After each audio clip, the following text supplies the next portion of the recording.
प्रभु श्री राम जी जब हमरा घरे आईबो रहिया में फूलावा बिछाईबो माता से बड़ी जैसे घरवाया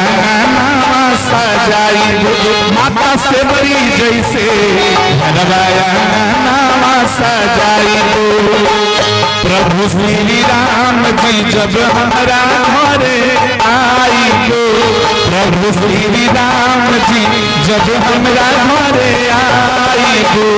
रहिया में फूलावा बिछाईबो माता से बड़ी जैसे घरवाया नामा सजाईबो माता से बड़ी जैसे घरवाया नामा सजाईबो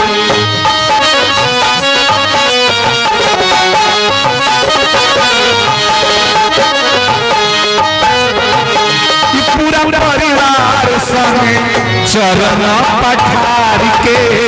आया अपना प्रभु जी के आरती उतार के घर परिवार समेत चरण पठार के